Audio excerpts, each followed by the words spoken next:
The following program was produced by the Theosophical Society in America.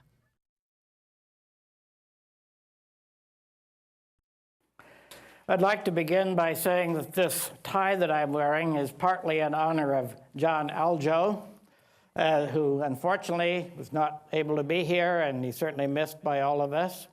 As you probably know, he is quite an authority on the mystical meaning of Harry Potter, and this tie is the tie of Glorfindel, which is a college or school that Harry Potter was at Hogwarts.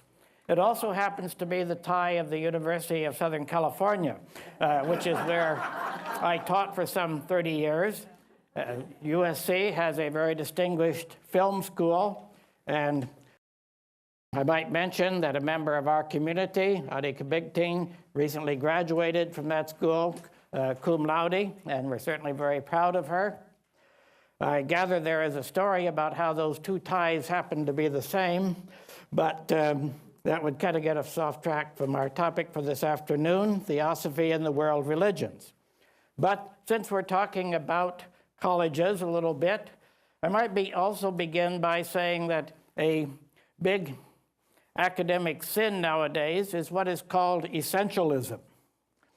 Essentialism basically means seeing what is really a social construct or human institution, whatever, as having some kind of intrinsic essence or nature, even apart from what the people within it give to it.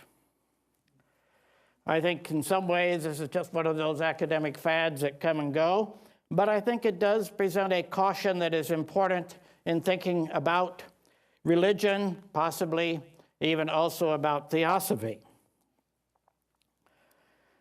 Because it is too easy to assign a kind of essence or permanent meaning to a religion, like Buddhism, Christianity, whatever, or maybe even to religion itself, without taking into account the changing roles that religion can have, the changing meanings that religion or particular religions can have in different cultures in different places.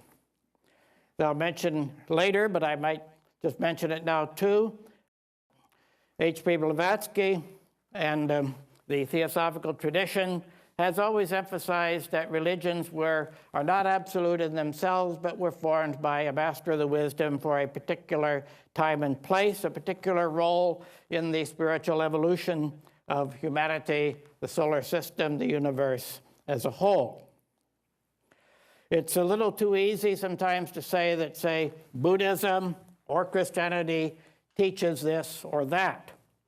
Technically, we should probably say that a preponderance of people within Buddhism or Christianity might teach this or that, but even that doesn't really say how important it is actually to them as over against other aspects of the same tradition.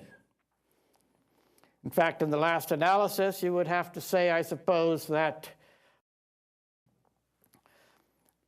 there is really no such thing as Buddhism or Christianity or religion as a whole, except in the sense that each individual Buddhist, Christian or religionist or theosophist has his or her own Buddhism, Christianity, theosophy, or religion.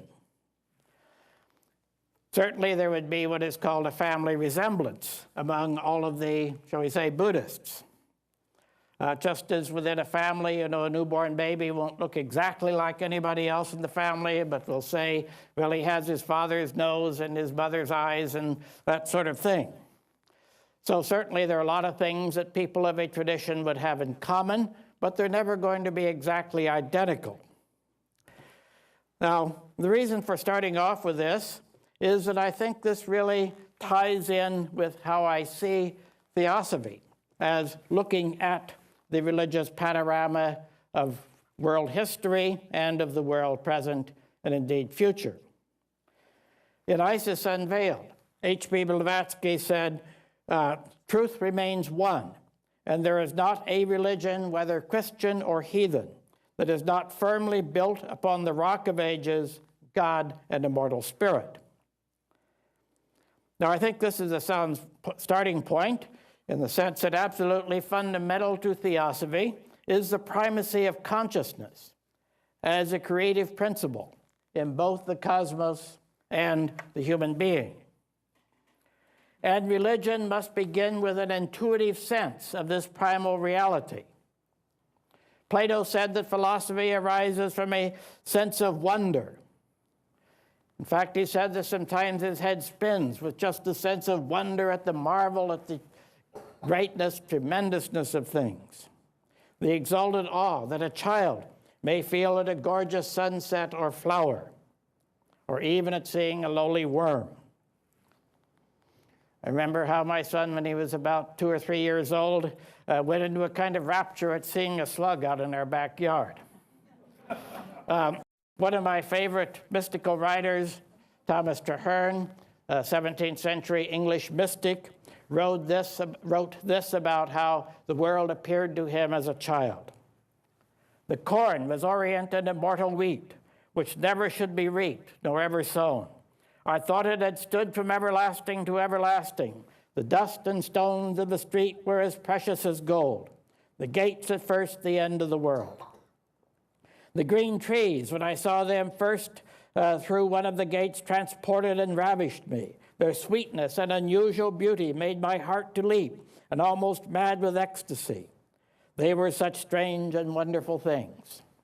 The men, oh, what venerable and reverend creatures did the aged seem, immortal cherubims, and young men glittering and sparkling angels, and maids, strange, seraphic pieces of life and beauty.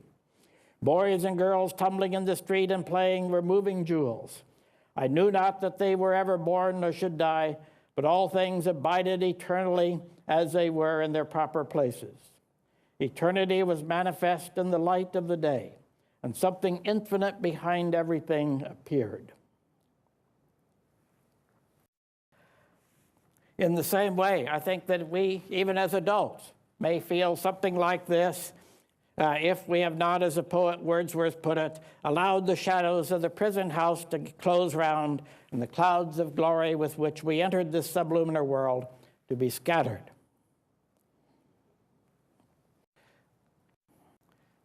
So it is, I believe, that religion, philosophy, and theosophy begin with the expansiveness, the joy, and awe at the splendor of things, a magnificence that hints at more than can be conveyed just by the material senses, or contained just in the short span between physical birth and death. The mind, some early philosopher or mystic must have mused, is capable of ecstasy, literally standing outside of oneself, of deep memory, and of wide imaginings, of moments of awareness that seem unbounded. Surely this is the God and immortal spirit at the heart of religion. In Isis Unveiled, if by immortal spirit we mean that dimension of human nature susceptible of being seized by rapture, and by God we mean the extrapolation of that dimension to the infinite universe itself. 1,000 myths reflect the origin of primal humanity's recognition of itself as a child of the universe. We are kin to the stars and sunsets, our first ancestors believed. Whatever in us must have existed, at least potentially, in the universe itself, from the beginnings of space and time, is also within us now, as the stanza of Jan in the Secret Doctrine recite, and as many myths of origin put it by perhaps in more anthropomorphic terms by talking about gods and goddesses as having role in creation. But what this is really saying, I believe, is that there is nothing out there that is alien to what is in us. If consciousness is within us, then in some sense it must be out there in the universe too, because we came out of the universe. We didn't drop in from some other sphere. Why else would we have it within ourselves? To my mind, then, this primal awareness is the ultimate meaning of ancient wisdom, of which Theosophy speaks, as it makes it the hidden heart of religion. For though clothed in the garb of many religions and philosophy and even sciences, the first wisdom is finally not a packet of doctrines or dogmas, a creed or catechism. so much as the ultimate questions and sublime feeling by which we humans are caught up and sometimes tormented, and out of which we formulate our faith and philosophies. Indeed, this agony and ecstasy may not be limited to humans. In our own finite understanding of the term, Jane Goodall, the great contemporary student of chimpanzee behavior, describes a party of the animals going down a valley as though intentionally to the great Cancombe waterfall. There, a couple of chimps swung playfully from vines over the dazzling waters, while a younger set of the primates watched as though entranced. Jane Goodall asks, were the chimpanzees expressing feelings of awe, such as those which, in early man, surely gave rise to primitive religion, worship of the elements, worship of the mystery of water, which seems alive, always rushing on, yet never going, always the same, yet ever different? But does this common origin of philosophy and religion and the ecstasy of God and immortal spirit mean that all religions are the same?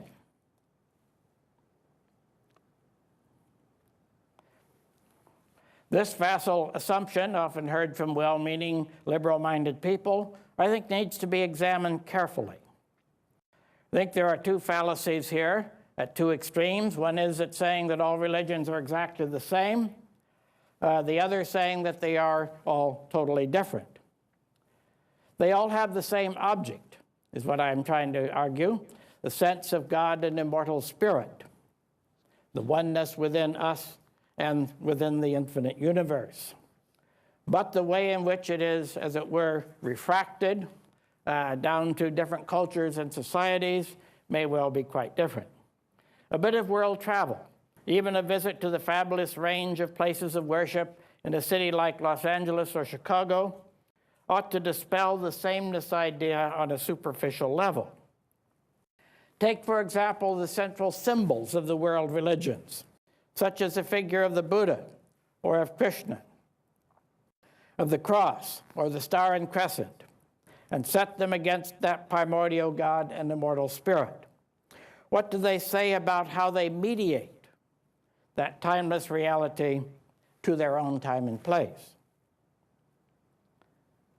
The Buddha, often, though not always, portrayed seated in deep meditation on the altars of his temples, tells us that it is through inward channels that we can find our way to the joy of immortal spirit within, and then, through it, to its outer counterpart in the immortal spirit called God, or the universal Buddha nature, or nirvana, of the entire universe in its inexplicable suchness. Krishna, on the other hand, playing his flute in the dance-like triple bend posture, perhaps accompanied by his beloved consort Radha, seems to say instead that the universe is like a vast game. By dancing the cosmos or playing with it like a child, one advances into its heart. The cross, in contrast, represents the brutal method of execution favored by the Romans for slaves and criminals or rebels of the lowest class. This may not always seem to be the case when we see it beautified, as it often is, with gold and jewels on the altars of churches. Yet properly the cross ought to bring to our inner ears the groans of the tortured. It ought to have the emotional impact to us of a gallows or an electric chair placed on the altar. The cruciform symbol, of course, is also a representation of the earth in its four directions and much else esoterically. Yet, in its religious context, it is important always to recall how it tells us the way to the heart of God and immortal spirit is not only through meditation or play. There can also be the path of suffering, leading to that unimaginable reversal, joy keener than grief, of Easter. The star and crescent of Islam, like the cross in a less precise way the Buddha, also is the historical memorial of a historical event, in this case the Hijrah, or flight of the Prophet Muhammad from Mecca to Medina in the year 622, that is, of course, by the Christian calendar. It is said that his way was lit at night by the light of the moon and a single star. The symbol is also undoubtedly a reference back to the pre-Islamic religion of Arabia, which centered around worship of the stars and other astral bodies. Now, these three, at least, of the symbols that I just mentioned, of Buddhism, Christianity, and Islam, all come from the age of the great religious founders. And this leads us to recognize a very basic dividing line in world religions. Those that are the product of what the philosopher Karl Jaspers called the Axial Age, and those from the different preceding world of what has been called cosmic religion. The Axial Age was basically the period around the 5th century before the Common Era, the age of the Buddha, Confucius, Lao Tzu, as well as the greatest Greek philosophers and Hebrew prophets. We need to remember these were all more or less contemporary, though in many different parts of the world. It was a time when, for whatever reason, new and far-reaching questions were being asked, and new discoveries were being made about human life and individual responsibility. The fresh mentality of the Axial Age was certainly a result of the invention of writing, came a little ways before, and subsequently of the discovery of history, the realization that we live in irreversible historical time. Things change and they don't change back on an annual cycle, as was often thought in cosmic pre-literate religion. Now, this was also a time of greater emphasis on the individual, consequent to increased complexity of society and the division of labor in the ancient empires that were flourishing more and more. In the Axial Age, the individual was made responsible in a new way for his or her moral life and fate with a new precision.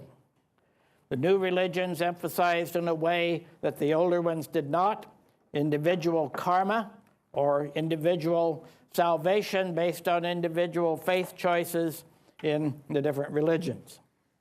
No less important, the Axial Age's new historical awareness brought to religion what is called eschatology, a sense that human time, that is, human history and individual human lives, leading up to a culmination, a final judgment, a new heaven and earth, or at least the commencement of a radical new cycle, as in the Eastern religions where the cycle from the Golden Age to the Kali Yuga and then eventually starting all over again and so forth.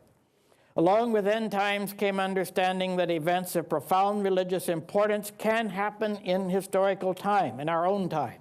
The incarnation of gods, the proclamation of good news, the day of our salvation. All of this is encapsulated in the grandest, most archetypal Axial Age figure, the founder of a great new religion. So this was the age of the religious founders, whose long rays of light still illuminate the world today. And they have had far more importance for human history than countless kings or presidents. The Buddha, Confucius, Lao Tzu. I think for this purpose we can expand the Axial Age to include Jesus and Muhammad, half millennium and a full millennium later. But this is all kind of a type.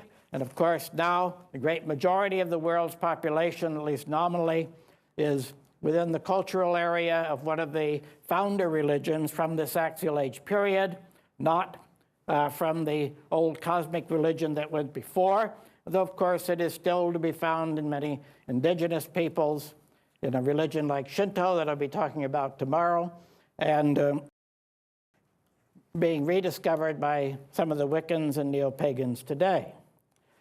But so far as the Axial Age founder religions are concerned, the important thing about them is that they started in historical time, at a time when, in the words of the famous Christmas hymn, the hopes and fears of all the years are met in thee tonight, in Bethlehem at a particular time and place in our own history.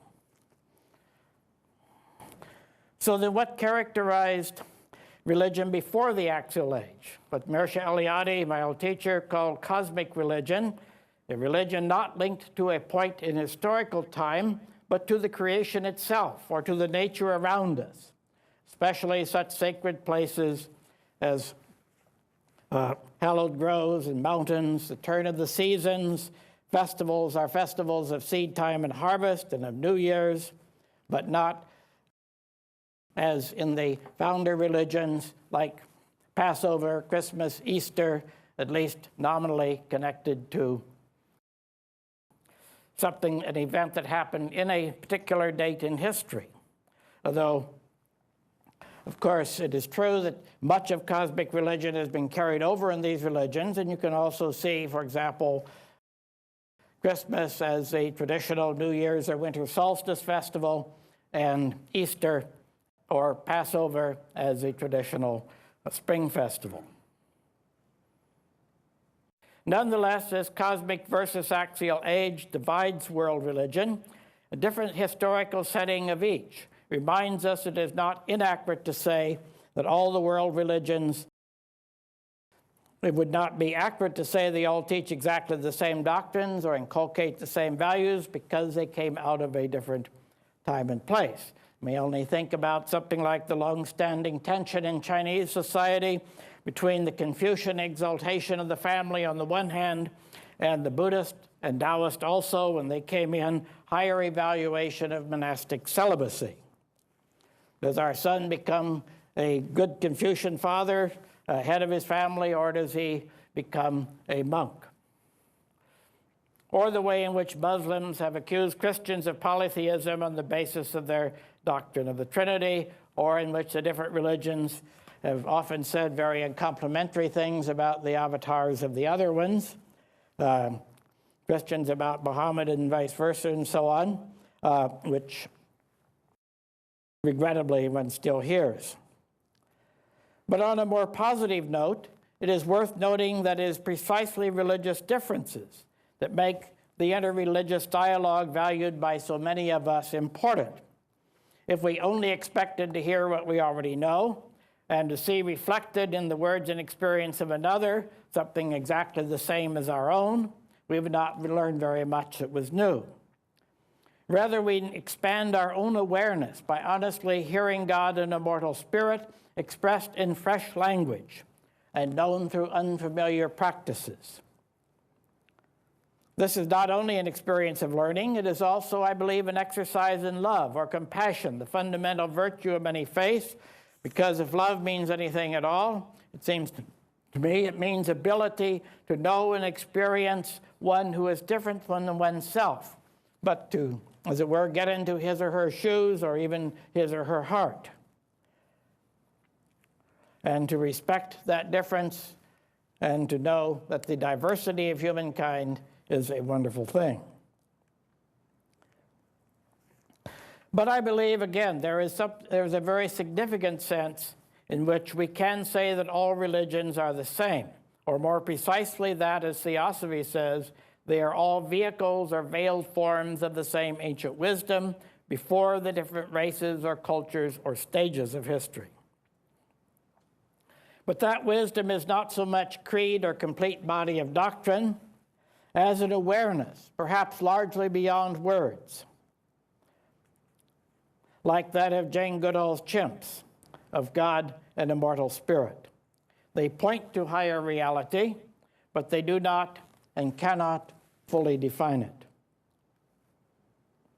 Then, with the development of human language, that awareness needed to be put into forms, making it and its source concrete enough to affect the symbols, art, culture, and ethics of a society, however imperfectly.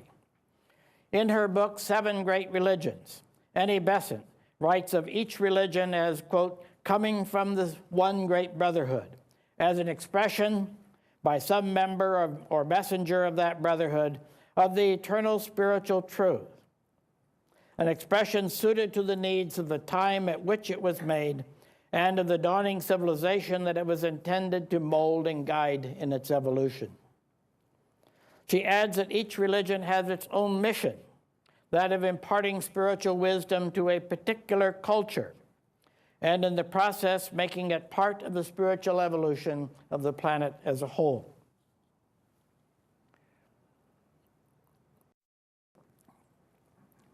H.P. Blavatsky's 1888 essay, Is Theosophy a Religion?, tells us that, quote, Theosophy is not a religion, but rather Theosophy is religion itself, a religion in the true and only correct sense. It is a bond uniting men together, not a particular set of dogmas or beliefs. And not only men, she adds, but also all beings and all things in the entire universe into one grand whole. I assume that includes women too. A further statement to this effect is worth quoting. She says, thus Theosophy is not a religion, we say, but religion itself, the one bond of unity, which is so universal and all-embracing that no man has no speck, from God's down immortal down to animals. The blade of grass and the atom can be outside its light. Therefore, any organization or body of that name, that is, any religion, must necessarily be a universal brotherhood. She goes on to emphasize again that this religion is not a set of beliefs, but an expression of the original wisdom religion, which in our view, which seems to be implicit here, is above all that sense of wonder and awe, virtually before language at the marvel of the universe, that can be expressed in a sense of God and immortal spirit. Now, over the centuries, the great religions have changed and developed. The great world religion like Buddhism, Christianity, or Islam, with expressions across many nations, cultures, and historical eras, can hardly be expected always to remain exactly as it was at the time of its original founder. Some of this may well be corruption, as some theosophical and other sources have liked to emphasize. All the major world religions, in fact, became the dominant force in a large society because of their karma or good fortune, allowed them to become early affiliated with a great empire, which made that religion a part of its polity. Buddhism with the Ashokan Empire, Christianity with the late Roman Empire under Constantine, Islam with the Caliphate, Confucianism with the Han Dynasty in China, and so forth. Needless to say, this situation enabled many ambitious clerics to attach their fortunes with those of the empire and its various corruptions. Moreover, as the religion had at least nominally to convert millions of people, mostly peasants in those days, mostly illiterate, it found ways to accommodate itself to the prevailing cosmic folk religion, so that holy wells, sacred groves, festivals, and so forth of the old cosmic religion became, as we have seen in the case of Christianity with various saints, and of course even with festivals like Christmas and Easter, adaptations to the new Axial Age faith. The holy wells became sacred to saints or bodhisattvas, and so forth. The book which was mentioned this morning by Cheryl Gilchrist, forthcoming in the Quest edition, The Soul of Russia, offers a truly beautiful and warm-hearted view of how, in H.P. Blavatsky's homeland, a continuing folk religion of spirits of house, bath, and wood, together with innumerable magical beliefs, have coexisted with Russian Orthodoxy and even with communism. So also say Voodoo and Roman Catholicism in Haiti. Now, I don't think we should be too hard on religions for expanding their coverage, so to speak, through these new old forms which embrace the outlook of cosmic religion under the aegis of the new. Forms that were so congenial to many ordinary people, past and present. Or that we should fall into the extreme Protestant notion that only the earliest scriptural form of religion is at all authentic. Something I think can also be said for John Henry Newman's concept of the development of doctrine, broadening it to include all faiths and not just his own Roman Catholicism. The idea that some ideas or practices may be only implicit in a religion at the beginning, but can emerge as explicit at the right time, in the right cultural context. So it is today, for example, that one can find a very wide gamut of forms in Buddhism, from Tibetan yoga and esoteric mudras and mantras to the simple faith of Pure Land in East Asia, faith in the vow of Amida Buddha to bring all who call upon his name into the Western paradise, or the quiet Zen meditation or Vipassana analysis of consciousness, even though many of these would probably have seemed very strange to the Buddha himself. But nonetheless, this is not all corruption, but rather means by which Buddhism has been able to operate in many cultures and with many kinds of personalities, beyond those of ancient India 25 centuries ago. Of course, devout Mahayana Buddhists will say that the Buddha himself gave out many of these as secret teachings and practices, requesting that they be hidden until the world was ready for them. Finally, I would like to bring our attention to the situation of the world religions today and in the future. Lately, we have been reading polls indicating a decline in religious identification and attendance, even here in the United States, although ours is a nation often considered elsewhere to be the most religious of the world's major countries.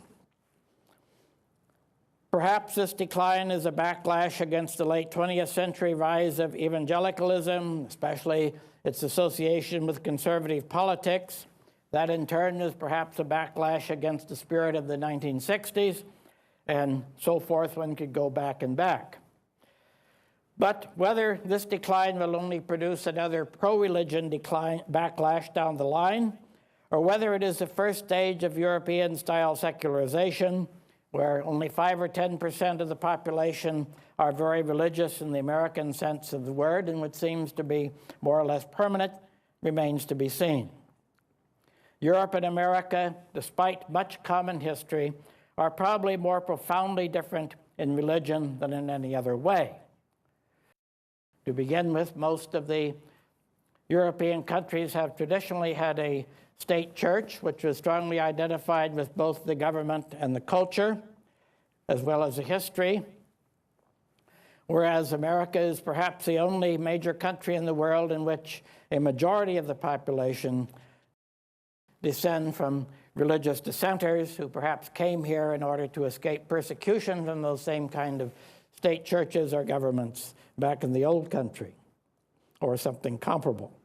This obviously produces an extremely different mentality about religion. In Europe, where the church is likely to be the oldest and most prominent edifice in town, and to carry the invisible marks of centuries of religious war, privilege, and persecution, it may be a proud historical monument. But for newer generations, it bears just too much history and wearisome manners and morals. Real life for them is elsewhere. And one can perceive something of the same attitude toward the great temples of Asia. In Japan, at least, one can see endless parties of tourists and school children passing through temples, but few worshipers. Maybe we are slowly moving in that way too. But again, we need to realize how different religion is in our nation of immigrants and to the separation of church and state.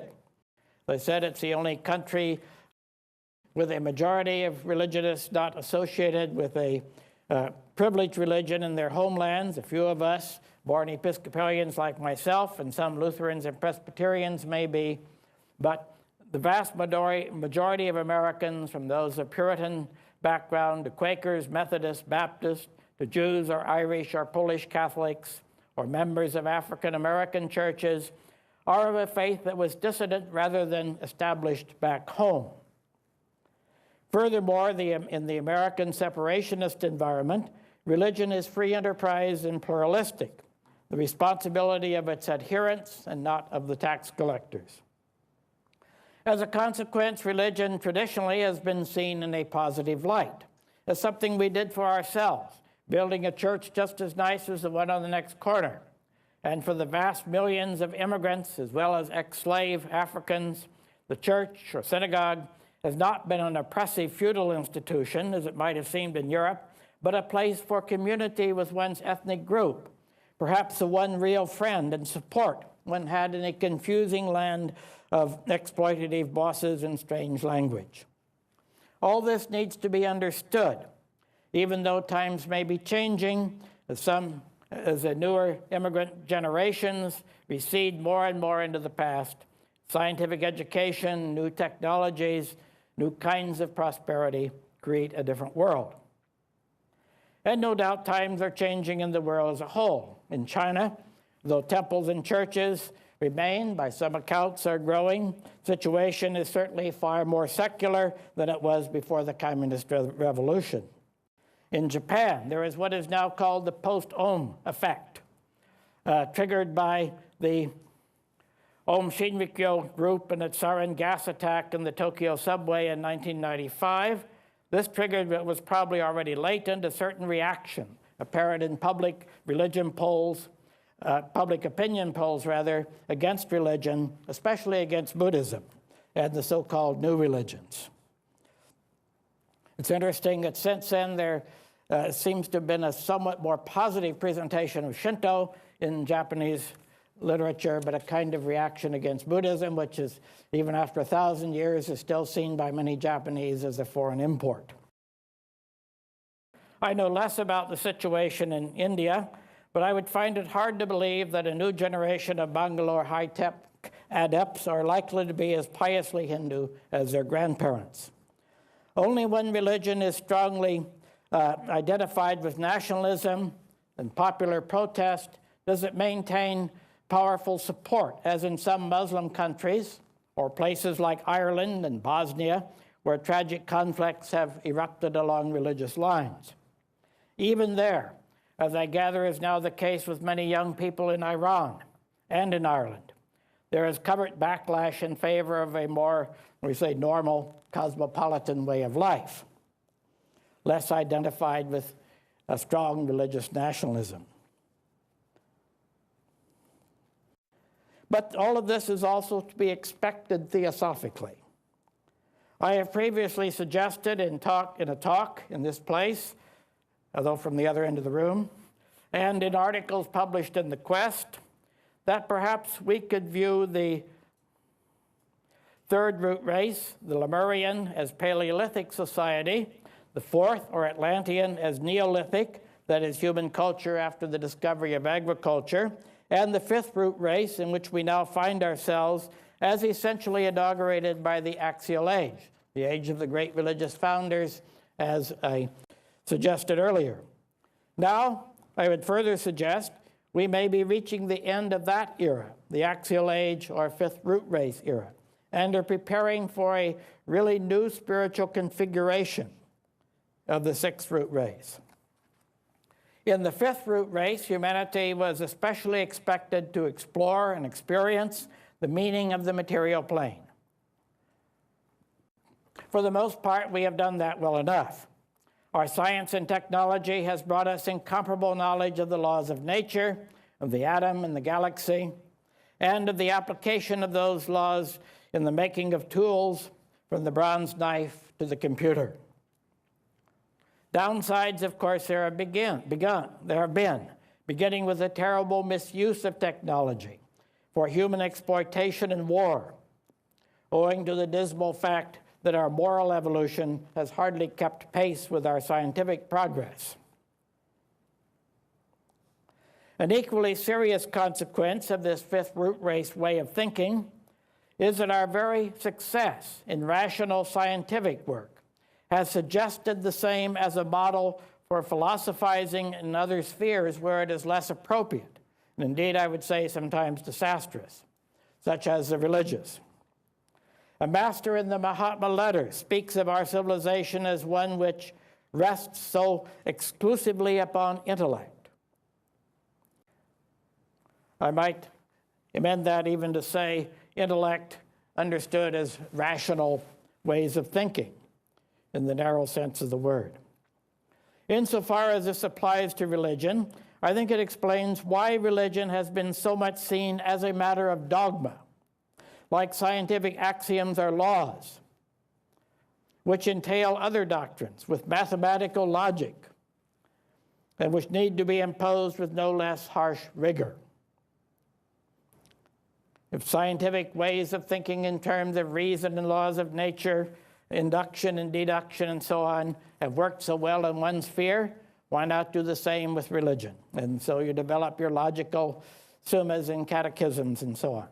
But this is a very fifth root race way of looking at religion, but hardly compatible with seeing it as a fluid consequence of the primordial wordless sense of awe at God and immortal spirit, expressed in the brotherhood of humanity. Religion itself points in another direction when it makes conscience, and above all love, as did even Thomas Aquinas, as the final court of appeal of the mind and soul. For if conscience means anything, it means that the inner integrity of the individual is more important than any mental construct. If love means anything, it means accepting others in their differences from oneself as well as in their similarities. Increasingly in our world, we are coming to see such an interactive, loving kind of understanding as the way in which the world ought to be, across religion, caste, races, nationalities, gender orientation, personal differences. All areas in which the fifth root race laid down many rigid rules as a shadow side of its scientific or pseudoscientific thinking. In the sixth root race, just over the horizon, I believe our calling will be to expand our capacity for love by embracing persons of all kinds and to explore their inwardness with sensitivity and appreciation. Along with this will come an appropriate recovery of psychic and mystical capacities, the necessary tools for a profound understanding of ourselves and of that which is beyond ourselves. This is how I see the coming sixth root race, a people of pluralism, individuality, new ways of imagining God and immortal spirit. And I see this already beginning to appear amongst us. I think the present crises in fifth root race style religion and morals, so disturbing to some people, is really a sign of incipient transition to a new kind of world, to be welcomed and gently guided in the right directions. This can certainly be a function of the Theosophical Society with its ideal of the universal brotherhood of humanity. Now, of course, it is also a dangerous moment, as are all times of transition.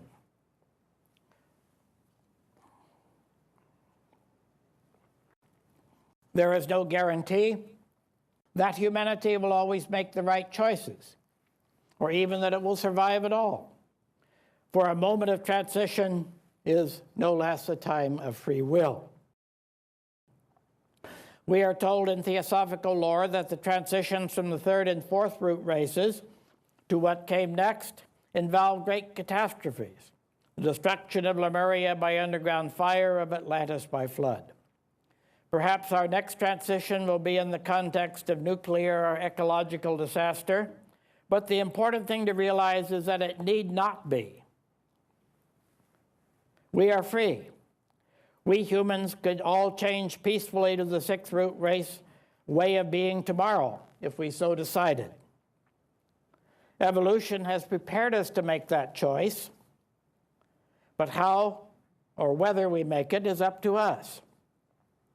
It may be that some of us will not be able to change until the fifth root race world has been so devastated by war or climate holocausts that not much of it is left anyway, and we must move on willy-nilly. But I hope not. Again, it is up to us. And it really starts within us. I'd like to end with a passage from Carl Jung, in which he wrote on a history in a way that I have long found impressive, even haunting. It reminds us that change really begins in the consciousness of the individual, that what happens out there in the outer world of events is really no more than a reflection of what happens, what change occurs within each of us. Here is what Jung said. When we look at human history, we see only what happens on the surface, and even this is distorted in the faded mirror of tradition. But what has really been happening eludes the inquiring eye of the historian, for the true historical event lies deeply buried, experienced by all and observed by none. It is the most private and subjective of psychic experiences. Wars, dynasties, social upheavals, conquests, and religions are but the superficial symptoms of a secret psychic attitude unknown even to the individual himself, and transmitted by no historian, perhaps the founders of the great religions give us the most information in this regard. The great events of world history are at bottom profoundly unimportant. In the last analysis, the essential thing is the life of the individual. This alone makes history. Here alone do the great transformations first take place, and the whole future, the whole history of the world, ultimately springs as a gigantic summation from these hidden sources in individuals. In our most private and most subjective lives, we are not only the passive witnesses of our age and its sufferers, but also its makers. We make our own epoch. It is up to us, then, whether we want to make the world of the sixth root race, with its more pluralistic, tolerant, mystical way of life, or whether we wish to cling to the old, the fifth root race, which brought so many marvels, but whose time is nearly past, until we are pushed by disaster into the new. In the process, we can bring with us the treasures of the great world religions, but hold on to them in a new way, in freedom and joy, rather than chauvinism and compulsion, with a view to the ongoing, ever-changing drama of God and the mortal spirit. Thank you. Your discussion turned about on such questions as our consciousness and what is within us and how we will change our religion and so on. I wonder if you could become a bit more foundational and tell us why in the beginning there is a need for religion. Can't we somehow formulate a philosophy for a good life without the need for gods and religion? Where did the need for this come from? Well, I don't know if you should call it a need. You know, some people just seem to like it. Whether it's a, whether they, you know, people always accuse other people of being religious only because they're afraid of going to hell or something like that. But I've never known anybody who really said that firsthand about themselves. You know, they always talk about the joy that their religion gives them, or the sense of meaning and purpose that it gives them. And so that's one thing I would say. A second thing I would say is, as I did at the beginning, that we need to think of words like religion or the specific religions in these, I use a jargon, non-essentialist kind of ways. I mean, religion isn't just something out there that has its absolute own nature. It is something that means something different to every person who is religious, just as God and the immortal spirit probably do. I recall our conference yesterday, with that wonderful discussion we had with the young people from the interfaith corps, whatever they call it, and somebody asked, what would each of your religions say about the afterlife? And I kind of knew what the Christian and the Muslim would say about it. I cringed a little bit about putting that question to the Jewish representative because, you know, the afterlife is just not as important in Judaism or as well defined in Judaism as it is in these other religions. Some Kabbalistic Jews believe in reincarnation. Some don't. Some believe in a kind of heaven or a shadowy kind of Sheol, as you get from the ancient scriptures, or even in. But many don't have any particular belief or care about the afterlife at all. I've even talked personally to quite conservative rabbis so far as the religious practice is concerned, who say they're quite agnostic on things like that. You know, it's just not what religion really means to them.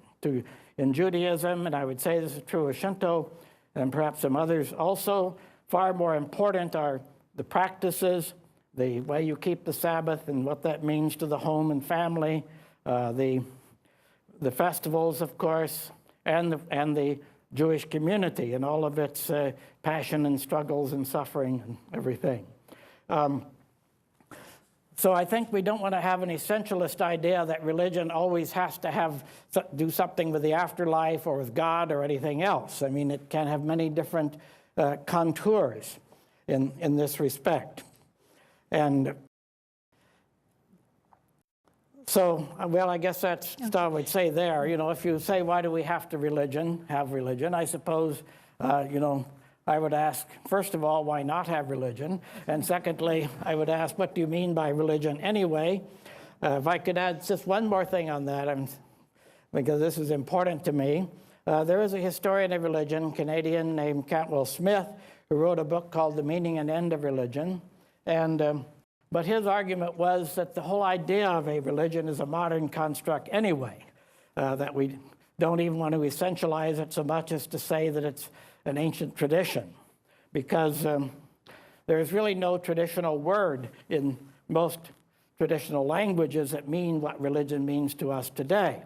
Buddhists, or rather, might talk about the Dharma. Hindus would talk about the Dharma in a different sense of the word, but that covers all sort of things. I mean, it covers not only how you offer sacrifices, but Dharma covers, you know, the caste system, how you organize family life, and so forth and so on. In medieval Europe, there is no word for religion in our sense. If you called somebody religious, that meant they were a monk or a priest. And they might talk about Christendom, but that's just their own worldview in a then more or less Christian society. So, you know, it just means whatever it means to in the individual context. Now we think of a religion in kind of the sense that you and I mean by it, that is a system of some sort of belief, which is, as it were, detachable from the rest of society, so that you could be, say, religious in our society as a Christian or Jew or humanist or something, but you could also not be religious and still be a citizen and do everything else the same way. You could be like you, philosophical about it instead of religious. But in traditional India, that just wouldn't make much sense. I mean, there wasn't any such thing as religion. There was only Dharma. Everybody had to follow Dharma some way or another in terms of their family life and caste life and so on. But if you asked them what their religion was, they wouldn't know what you were talking about.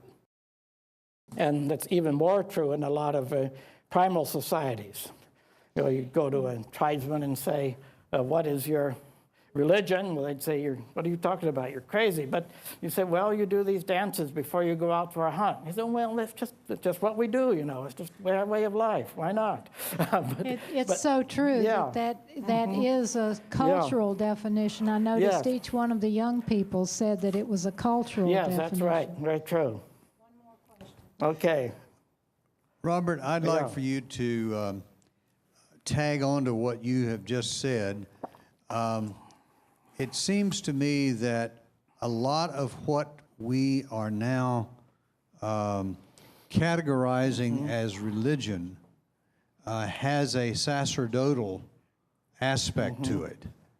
And I think you know, some of the things where Ted comes from, he, of course, is extricating himself from any sacerdotal perception, but it seems to me that that personal side of religion that you have espoused, that does have a lot of, well, it comes out of a sacerdotal, certainly within the Christian tradition. Well, it comes out of a tradition of institutional religion, whereas it means the role of religious professionals, by which I suppose you mean priests when you use the word sacerdotal. You know, it might be ministers or somebody else in other traditions. But it certainly does come out of a institutional structure. And that's another difficult topic. I mean, everybody has problems with religious institutions, I think, somewhere along the line. I certainly have. Yet on the other hand, you know, if you didn't have them, these traditions would simply have died out at all if it wasn't for the Christian church and any knowledge even of ancient Christianity, or you could say the same about Buddhism and so on. You know, institutions have to be vehicles for transmission from one generation to another. But maybe you can be religious in a way that is somewhat independent of institutions in the specific sense that you're talking about. And this is in a way often true, I think, in East Asia, where most people are affiliated. Well, if I could talk about Japan, you know, most of them have a traditional affiliation with both Shinto and Buddhism. which are much more closely merged in the Middle Ages. That's another story. And often they're married in Shinto shrines because those are places associated with the happy, this worldly affairs of life. But funerals are out of Buddhist temples because Buddhism is more associated in the Japanese mind with the great mysteries of life and death and what happens after you die and stuff like that. But on the other hand, most Japanese will say they're not religious anyway. I had an interesting situation, if I may tell another story. When I was still a graduate student, was studying for a year in Japan, writing a dissertation on Shinto, and we were renting a house from a Japanese professor who was spending that year teaching at a state college in Mississippi, of all places. And so we had this house available for that year. And we got to corresponding first about maintaining the house, and then he asked me what I was doing, and I said I was studying Japanese religion. He said, well, that's a funny thing to do because the Japanese don't have any religion. And I said, well, what about all of these shrines and temples that I see and these festivals and matsuri and funerals and Buddhist memorial service in Buddhist temples? And he said, well, that's not religion. That's just sort of folk custom, But on the other hand, people here in Mississippi, they're really religious, They they go to the Baptist church all the time, and even the state legislature debates about whether things are in accordance with the Bible. This was in 1966, so you can imagine what those issues might have been. And